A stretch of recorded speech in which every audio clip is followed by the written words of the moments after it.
Hyderabad metro రెండో దశ ప్రాజెక్టుకు కేంద్రం నుంచి అనుమతి దక్కకపోవడంపై రేవంత్ సర్కార్పై మాజీ మంత్రి కేటీఆర్ తీవ్ర విమర్శలు చేశారు. మెట్రో రెండో దశకు అనుమతి రాకపోవడం రేవంత్ రెడ్డి ప్రభుత్వ వైఫల్యానికి నిదర్శనమని కేటీఆర్ ఆరోపించారు. తెలంగాణ ప్రయోజనాల కోసం కేంద్ర ప్రభుత్వాన్ని ప్రధానిని ప్రశ్నించడంలో ముఖ్యమంత్రి విఫలమయ్యారని విమర్శించారు.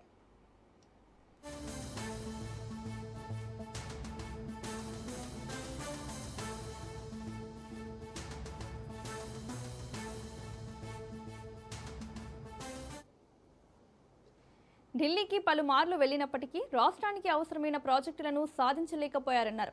హైదరాబాద్ మెట్రో రైల్ ప్రాజెక్టు పూర్తి కావడంలో కేసీఆర్ కీలక పాత్ర పోషించారన్నారు కేటీఆర్. కాంగ్రెస్ హయాంలో నిలిచిపోయిన పనులను బీఆర్ఎస్ ప్రభుత్వం ముందుకు తీసుకెళ్లి మెట్రో ప్రాజెక్టును పూర్తి చేసిందని తెలిపారు.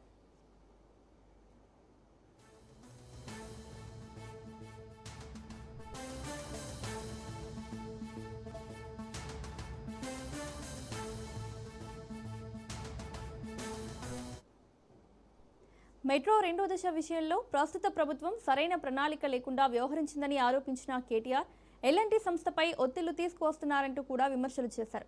మెట్రో ప్రాజెక్టు అంశంలో రాష్ట్ర ప్రభుత్వం ప్రజలకు సమాధానం చెప్పాలని, ముఖ్యమంత్రి క్షమాపణ చెప్పాలని డిమాండ్ చేశారు.